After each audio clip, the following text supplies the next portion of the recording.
మంత్రపాఠः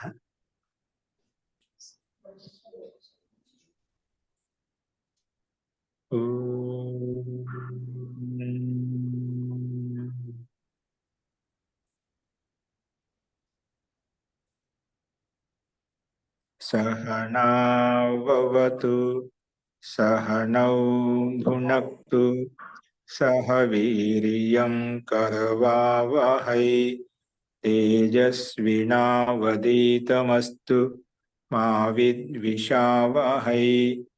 ओम शांति शांति शांति।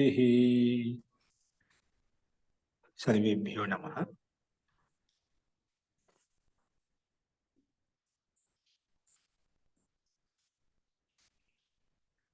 అష్టాధ్యాయ క్రమ పాఠంలో మనము 5వ అధ్యాయంలో 2వ పాదం చెప్పుకుంటున్నాము. అందులో 43వ సూత్రం వరకు మనం చూశాము. 2వ పాదంలో 44వ సూత్రం గమనించండి, చూడండి, స్లైడ్ మీద కనిపిస్తుంది. ఉభాత్ ఉదాత్తో నిత్యం. ఉభాత్ ఉదాత్తో నిత్యం పద విభాగం వచ్చేసి ఉభాత్ పంచమీ విభక్తి ఏకవచనం, ఉదాత్త ప్రథమ విభక్తి ఏకవచనం, నిత్యం ప్రథమ విభక్తి ఏకవచనం. ఈ సూత్రాన్ని 3 పదాలుగా విడగొట్టుకున్నాము. అనువృత్తి వచ్చేసి తస్య ఆయచ్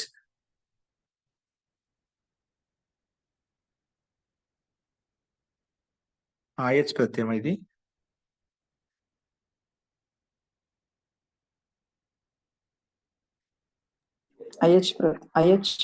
ఆదేశం అండి. ఆయచ్ ఆదేశం వచ్చింది. అస్తు తస్య ఆయచ్ తదస్య తద్ధితాః జ్ఞా ప్రాతిపదికాత్ ప్రత్యయః పరశ్చ. ఇవన్నీ అనువృత్తి వస్తున్నాయి. అస్తు అర్థః. నా పుస్తకంలో తయస్య అయచ్చ అని ఉంది ఏంటండి? తస్య అయచ్చ ముందు సూత్రం ఏంటి? పైన అనువృత్తి వస్తుంది. అయచ్చ ఆదేశం అండి. అయచ్ ఆదేశం వచ్చింది. ముందు సూత్రం నుంచి తెలిసిపోతుంది అక్కడ మనం ఆదేశం చేస్తున్నాం. మహోదయ తయస్యాయచ్ ఉంది మహోదయ. అదే తయస్యాయచ్. తస్య తయస్యాయచ్. ఓకే, తయస్య తస్య కదా, తయస్యాయచ్. ముందు సూత్రం ముందు సూత్రం ఏంటి? అష్టాధ్యాయం ఉందా ముందు కదా?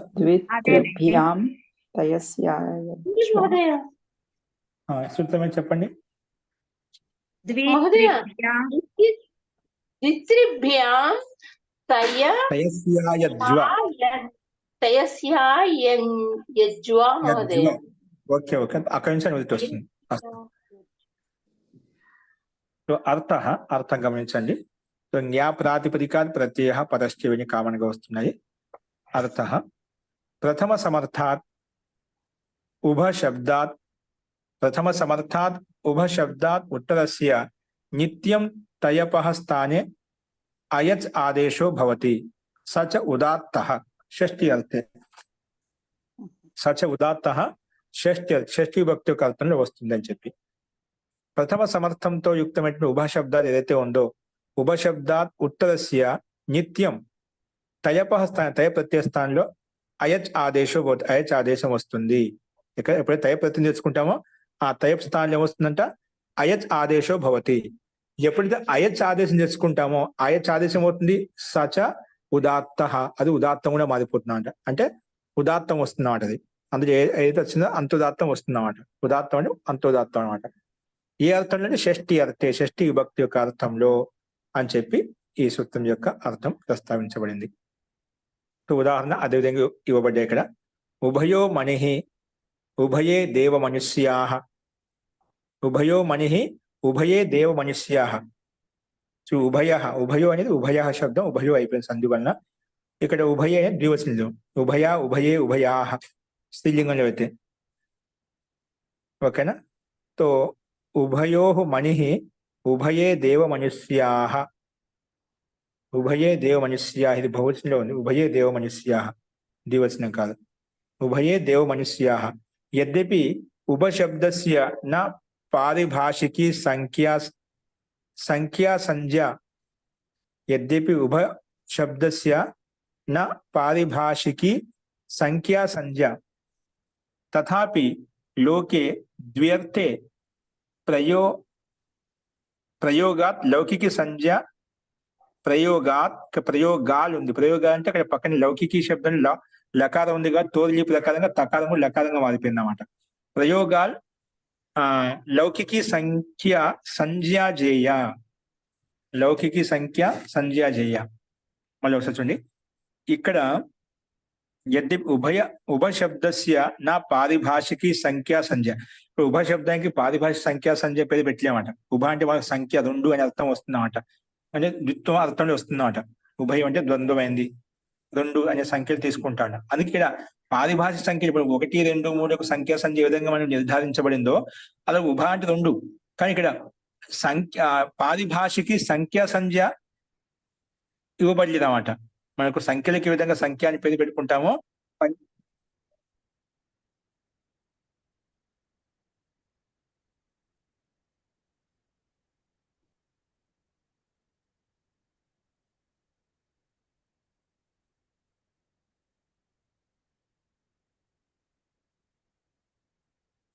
పారిభాషిక సంఖ్యా సంజ్ఞ అని పేరు పెట్టలేదు.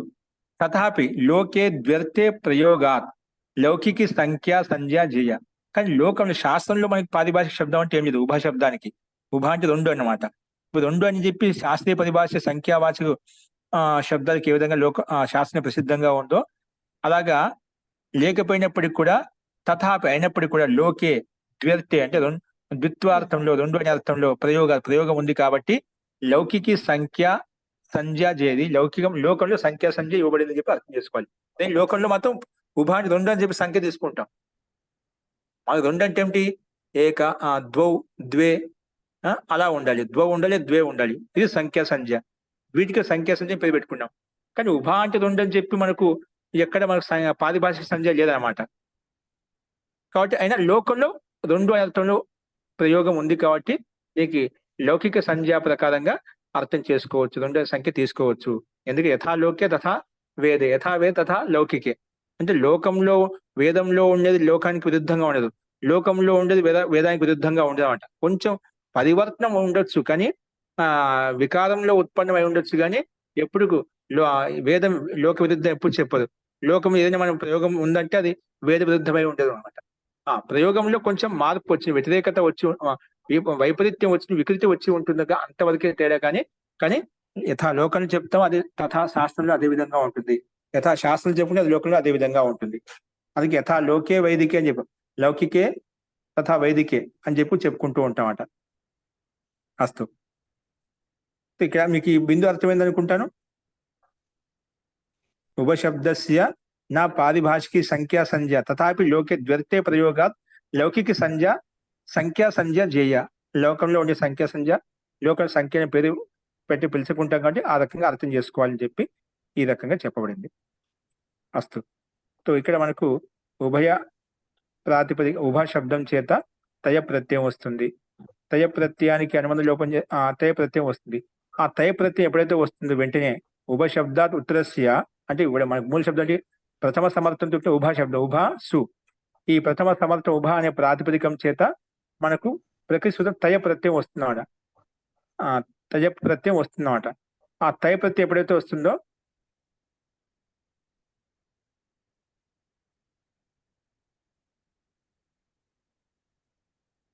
అయచ్ ఆదేశం.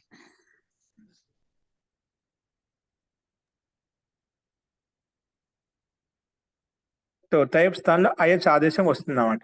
ఓకేనా?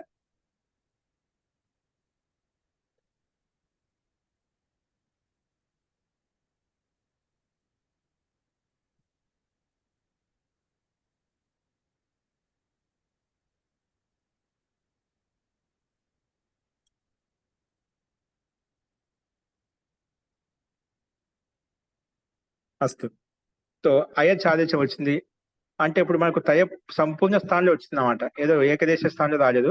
అలాగే తయ తీసి అయచ్ పెట్టుకున్నాం. అప్పుడు ఏమవుతుంది? ఉభ అయచ్. అయచ్ కనుమతి లోపం చేస్తే అయ మిగిలిందన్నమాట. చకారం హలంత్యం తస్య లోప అజస్రం లోప చేసేస్తాము.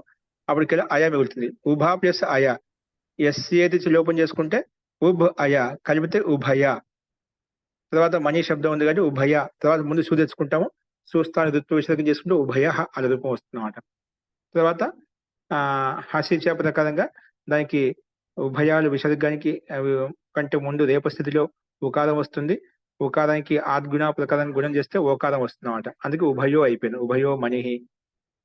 అలాగే ఉభయే దేవ మనుష్యాహ, ఇక్కడ ఉభయే, ఇక్కడ కూడా ఉభ ప్రాతిపదికం చేత తయప్పు తయప్ స్థలంలో అయచ్ ఆదేశం కాబట్టి ఉభయ వచ్చేసింది అన్నమాట. ఉభయ జస్, జస్ ప్రత్యయం వచ్చిందండి బహువచనం, సు ఔ జస్ అనమాట. బహువచనం ఇక్కడ ఏకొచ్చు తెచ్చుకున్నాం కాబట్టి ఋతు విసర్గం చేసుకుంటే ఉభయ వచ్చింది. ఇక్కడ ఉభయ జస్, జస్ రాగానే ఆస్ మిగులుతుంది అన్నమాట. ఇక్కడ ఉభయ వచ్చింది కదా, అయచ్ వచ్చింది, ఉభయ.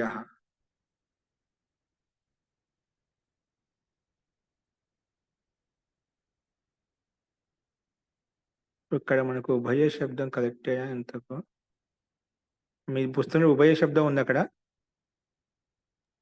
నపుంసక లింగంలో తీసుకున్నట్లయితే జసహ సి ప్రకారంగా సి వస్తుంది, జసహ సి. అవి సి కనుమది లోపం చేస్తే ఏమవుతుంది, ఈ మిగులుతున్నాడు. ఇప్పుడు మళ్ళీ ఆద్గుణ చేస్తాం, ఆద్గుణ చేసినాం అనుకోండి ఉభయ అయిపోతుంది అన్నమాట.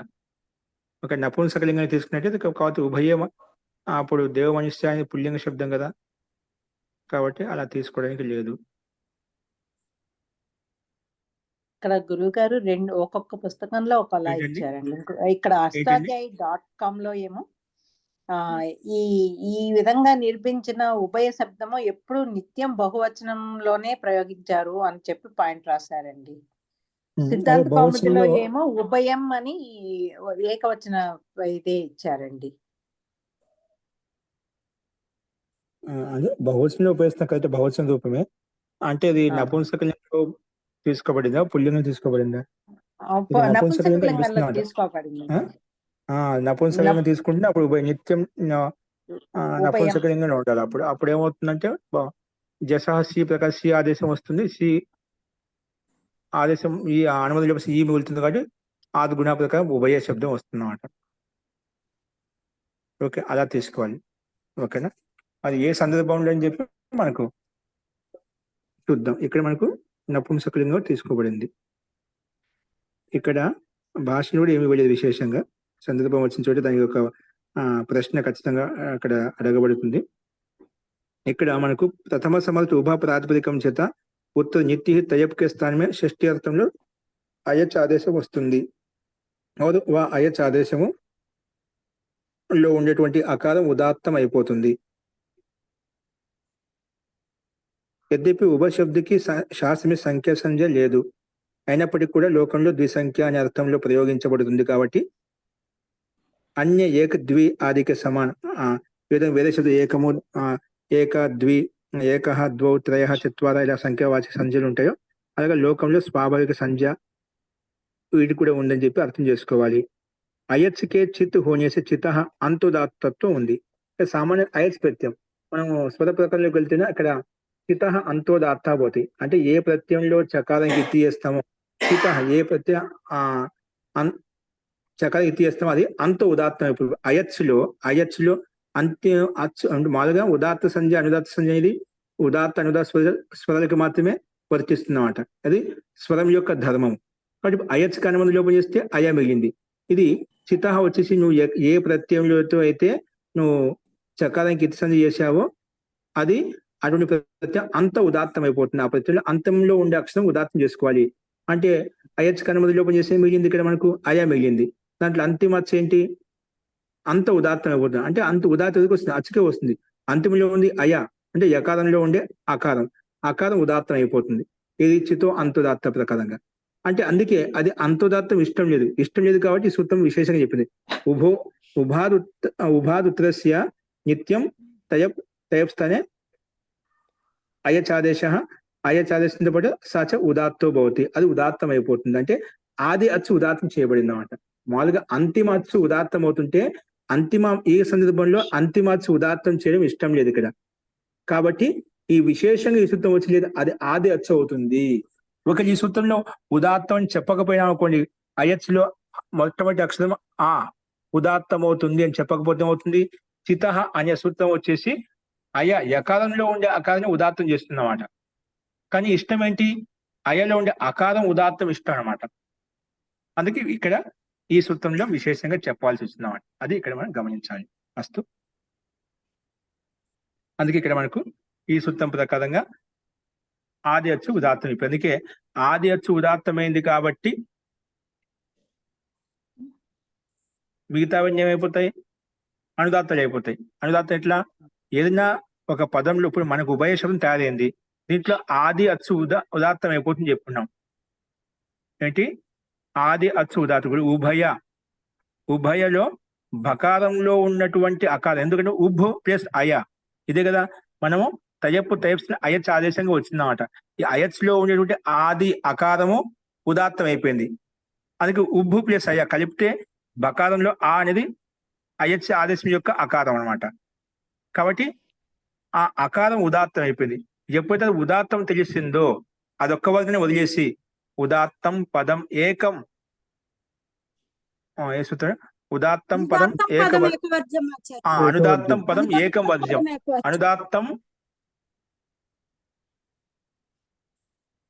అనుదాత్తం పదం ఏకవర్జ్యం సూత్రం ఏంటి? అనుదాత్తం పదం ఏకవర్జ్యం ఆచార్య. ఓకే, అదేనా? అనుదాత్తం పదం ఏకం వర్జ్యం అంటే పదం అంతా అనుదాత్తం అయిపోతుంది. ఏకవర్జ్యం అంటే ఆ ఉదాత్తం ఏది చెప్పుకున్నా, స్వరితం ఏది చెప్పుకున్నా అది ఒక్కదాన్ని వదిలేసి అనుదాత్తం పదం ఏకం వర్జ్యం అంటే ఈ ఉదాత్తాన్ని వదిలేసి మిగతా అనుదాత్తాలు అయిపోతాయి.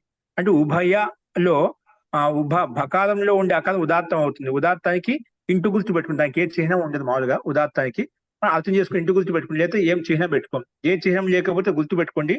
ఏ స్వరాన్ని ఏ పదంలో స్వరం గుర్తించబడినప్పుడు వేద మంత్రాలు అయినా ఎక్కడ ఏ స్వరం లేదో అక్షరానికి అది ఉదాత్తం అర్థం చేసుకోవాలి.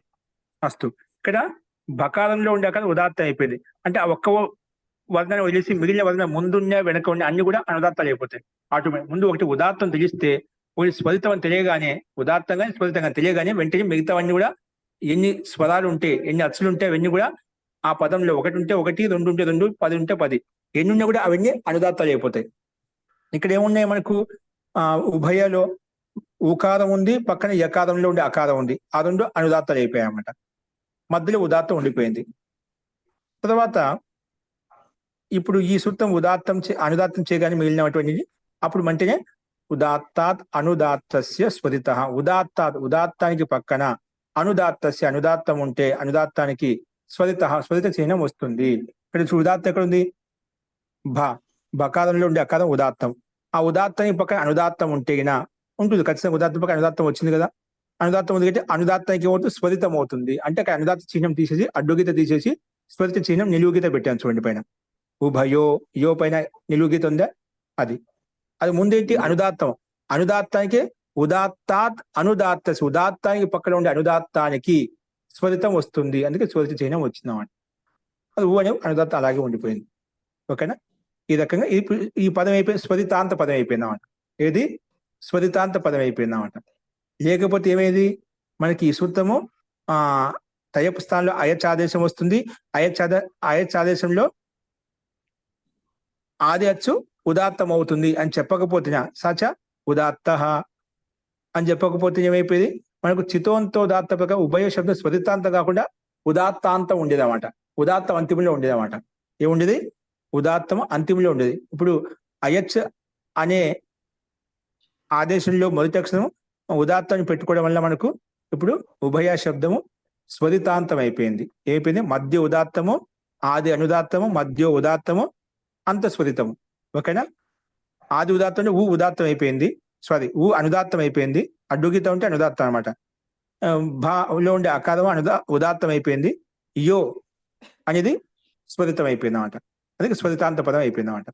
అలాగే ఉభయ శబ్దాన్ని కూడా అదే విధంగా మనం అర్థం చేసుకోవాలి. అస్తు. నెక్స్ట్ చూడండి. ఇప్పుడు మీకు అర్థమైంది అనుకుంటాను స్వరం గురించి. ఎప్పుడు గుర్తుపెట్టుకుని మనం ఏదైనా ఒక శబ్దం ఉదాత్తం అని కానీ స్వరితం అని చెప్పిన వెంటనే అనుదాత్తం పదం ఏకవర్జ్యం. ఆ ఉదాత్తం అని దేనికైతే ప్రతిపించిందో, అనుదాత్తం అని ఏ పదానికైతే వచ్చిందో ఆ ఉదాత్తాన్ని ఏదో స్వరితాన్ని వదిలేసి మిగిలిన ఎన్ని స్వరాలు ఉంటే అవన్నీ అనుదాత్తాలు అయిపోతాయి. అనుదాత్తాలు అయిన వెంటనే ఇంకో సూత్రం వస్తుంది. ఉదాత్తాత్ అనుదాత్తస్య స్వరిత. ఉదాత్తానికి పక్కన ఏదైతే అనుదాత్తం ఉంటుందో వెంటనే అది స్వరితంగా మారిపోతుంది, నాకు సందేహం లేదు. తర్వాత స్వరితానికి పక్కన కూడా ఇంకా అనుదాత్తాలు ఉన్నాయనుకోండి, అవి ఏకశృతి అయిపోతాయి. అది ఆ సూత్రం వచ్చి చెప్పుకున్నాం. అస్తు, ఇది మనం స్వర ప్రక్రియ ఈ రకంగా అర్థం చేసుకోవాలి. నెక్స్ట్ చూడండి, తదస్మిన్ నదికమితి దశంతాడ్డ. తదస్మిన్ నదికమితి దశంతాడ్డ. పదవి భాగం చూడండి. తద్ ప్రథమ విభక్తి ఏకవచనం, అస్మిన్ సప్తమి విభక్తి ఏకవచనం, అధికం ప్రథమ విభక్తి ఏకవచనం. అస్తు, అలాగే ఇతి అవ్యయపదం. ఇతి అనేది అవ్యయపదం. ఇతి అవ్యయపదం. సో ఈ సూత్రాన్ని 4 పదాలుగా మనం విడగొట్టుకున్నాము. ఇక్కడ దశాంతాత్ ఇంకోటి పదం కూడా, దశాంతాత్ ఇక్కడ పంచమి విభక్తి, డహ ప్రథమ విభక్తి, ఇవి ఎన్ని పదాలండి. తద్ ప్రథమ విభక్తి ఏకవచనం, అస్మిన్ సప్తమి విభక్తి ఏకవచనం, అధికం ప్రథమ విభక్తి ఏకవచనం, ఇది అవ్యయపదం. దశాంతాత్ పంచమి ఏకవచనం, డహ ప్రథమ ఏకవచనం. అస్తు, సమాసం చూడండి. దశ అంతే యస్య స దశాంతః. దశ శబ్దం అంతిమంలో ఉంది, యస్య ఎక్కడ ఏ శబ్ద, యస్య శబ్దస్య స దశాంతః, తస్మాత్ దశాంతాత్. ఇది బహువ్రీహి సమాసం. అస్తు, అనువృత్తి వచ్చేసి తద్దితాః జ్ఞా ప్రాతిపదికాత్ ప్రత్యయః పరశ్చ, ఇవన్నీ అనువృత్తి వస్తున్నాయి. అర్థః ప్రథమ సమర్థాత్ దశాంతాత్ ప్రాతిపదిక. ప్రథమ సమర్థవంతమైనటువంటి దశాంత ప్రాతిపదికం, దశ శబ్దం అంతిమంలో ఉందన్నమాట. అటువంటి ప్రాతిపదిక అంటే దశ శబ్దం అంతిమంలో ఉన్నటువంటి ప్రాతిపదికం తీసుకోవాలి. ప్రథమ సమర్థాత్ దశాంతాత్ ప్రాతిపదికాత్ సప్తం యర్తే, సప్తమి విభక్తి యొక్క అర్థం డహ ప్రత్యయం వస్తుంది. యత్ తత్ ప్రథమ సమర్థం అధికం చేత్ తద్భవతి. యత్ తత్ ప్రథమ సమర్థం అధికం చేత్ తద్భవతి. అధికం చేత్ తద్భవతి అని చెప్పి ఈ సూత్రం ప్రస్తావించింది. అంటే ప్రథమ సమర్థవంతమైనటువంటి దశాంతం అంటే దశబ్ద అంతిమంలో ఉండాలి. అంటే దానికంటే పురపద ఏదో ఒకటి ఉంటుంది. దశాంతాత్ ప్రాతిపదికం చేత సప్తం యర్తే, సప్తమి విభక్తి యొక్క అర్థంలో డహ ప్రత్యయో భవతి. ఎందుకంటే దశాంతాత్ డహ మనకు సూత్రం చెప్తున్నాం. ఇక్కడ దశాంత ప్రాతిపదిక, దశ శబ్దం అంతిమంలో ఉండే ప్రాతిపదికం చేత డహ ప్రత్యయం విధానం చేయబడుతుంది. అందుకే సప్తం యర్తే డహ ప్రత్యయో భవతి. తదస్మిన్ అధికమితి అని చెప్పుకున్నాం ఇక్కడ సూత్రంలో. అందుకని ఈ డా ప్రత్యయం ఎప్పుడు వస్తుంది? యత్ తత్ ప్రథమ సమర్థం అధికం చేత్ తద్భవతి. ఆ ప్రథమ సమర్థం ఎలా ఉండాలి? అధికార్థంలో, అది అధికార్థం చెప్పే విధంగా ఉండాలంట.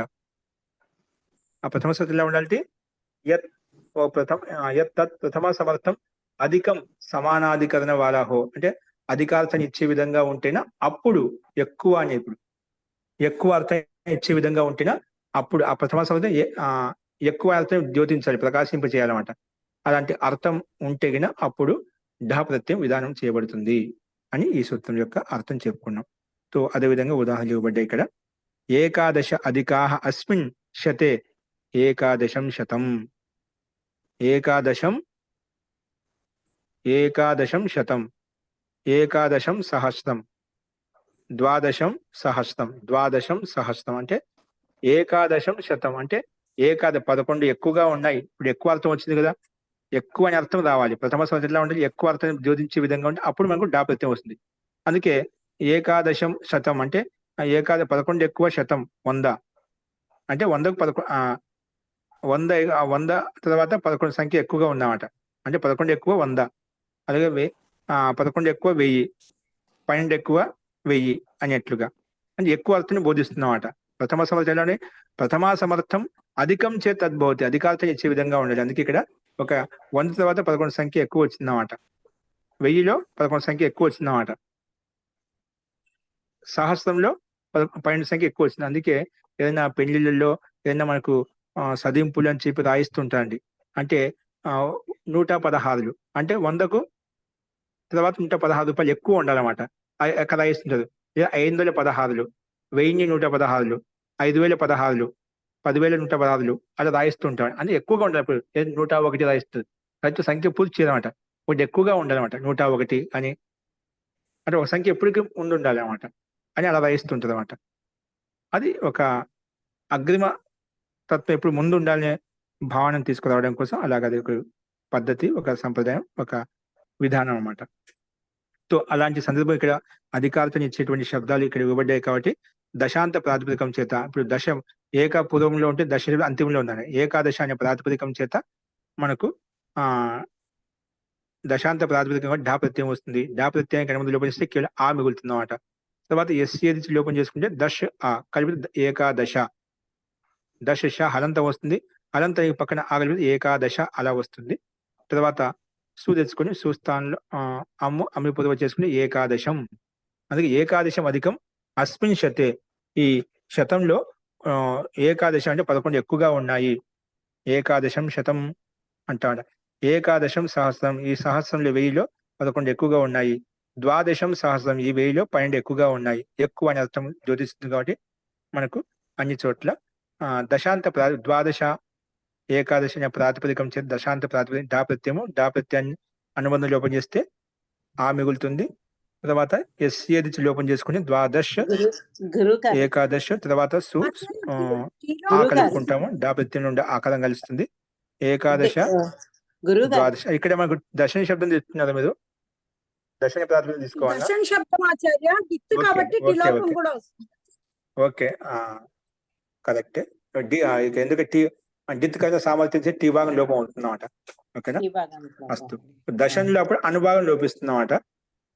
అనుభావం లోపించింది కాబట్టి దశ హలంతం మిగులుతుంది. అప్పుడు దశ డా ప్రత్యయం యొక్క ఆకారం కలిపిన దశ, తర్వాత సుస్థానం అమ్ము అమ్మి పూర్వ చేసుకుంటే ఏకాదశం, ద్వాదశం, త్రయోదశం ఇలా ఎన్నైనా రాసుకోవచ్చు అనమాట. 11 అధిక సౌమే ఏకసౌ 11 అంటే 111, అందుకే 11 ఎక్కువ 100 అని చెప్పుకుంటా ఉంటాం. అలాగే 112 112 ఈ రకంగా మనం అర్థం చేసుకోవాలి. అస్తు దశని ప్రాతిపదికం, ఎందుకంటే ఇవి అన్ని కూడా నకారాంత శబ్దాలు కాబట్టి పంచన్, సప్తన్, అష్టన్, నవన్, దశన్ ఇవన్నీ నకారాంత శబ్దాలకు టీ భాగం లోపం చేసుకుంటాం. అస్తు. సో అధికారితని బోధిస్తుంది కాబట్టి మన ప్రకృతి సూత్రం ప్రకారంగా దశాంత ప్రాతిపదికం సప్తమి విభక్తి యొక్క అర్థంలో మనకు ఈ ఏకాదశం, ద్వాదశం అనే రూపాలు మనం తయారు చేసుకున్నాం. అస్తు. ఇందులో ఒక సందేహం ఉందా ఇంకా? ఓకే అండి. సో ఈ 2 సూత్రాలు మనం చూసాం. మిగిలిన సూత్రాలు మనం రేపు చూద్దామండి. ఇందులో ఒక సందేహం చెప్పండి ఇంకా. అస్తు. శాంతి పాఠ.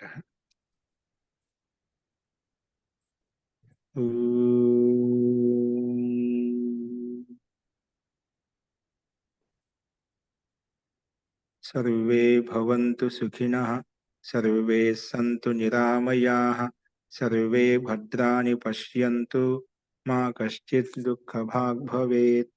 ఓం శాంతి శాంతి శాంతి.